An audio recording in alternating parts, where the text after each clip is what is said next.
বাজার ভর্তি মানুষের সামনে হঠাৎ বিশ্বনবী একজনকে পেছন থেকে জড়িয়ে ধরে বললেন, কে এই দাস কিনবে?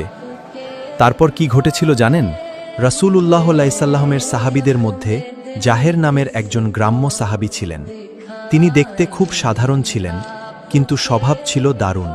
তিনি প্রায়ই গ্রাম থেকে টাটকা ফলমূল ও শাকসবজি উপহার হিসেবে রাসূলুল্লাহ সাল্লাল্লাহুর জন্য মদিনার বাজারে নিয়ে আসতেন। নবীজি সাল্লাম তাকে অনেক ভালোবাসতেন। নবীজি মাঝে মধ্যেই মিষ্টি হেসে বলতেন, জাহের আমাদের গ্রাম আর আমরা তার শহর। একদিন হযরত জাহের রাহ মদিনার ব্যস্ত বাজারে নিজের গ্রামের কিছু পণ্য বিক্রি করছিলেন। তিনি কাজে মগ্ন ছিলেন। ঠিক সেই সময় রাসূলুল্লাহ সাল্লাল্লাহু পাশ দিয়ে যাচ্ছিলেন। তিনি চুপচাপ পেছন থেকে এসে ভালোবাসা নিয়ে জাহের রাহকে দুই হাতে জড়িয়ে ধরলেন। হঠাৎ পেছন থেকে কেউ শক্ত করে জড়িয়ে ধরায় জাহের রাহ প্রথমে চমকে উঠলেন। তিনি না দেখে বললেন, কে আপনি? আমাকে ছাড়ুন।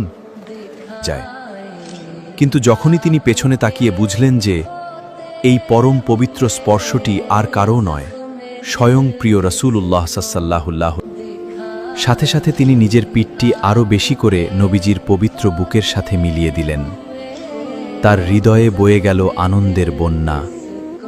তখন রাসূলুল্লাহ সাল্লাল্লাহু সবাইকে ডেকে ভালোবেসে বললেন, এই গুণী মানুষটিকে কে নিজের সঙ্গী করে নেবে?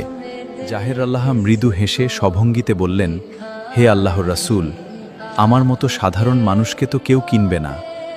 আমি তো একেবারেই মূল্যহীন। রাসূলুল্লাহ সাল্লাল্লাহু ভালোবাসা মাখা কণ্ঠে বললেন, মানুষের কাছে তুমি অমূল্য হতে পারো, কিন্তু আল্লাহর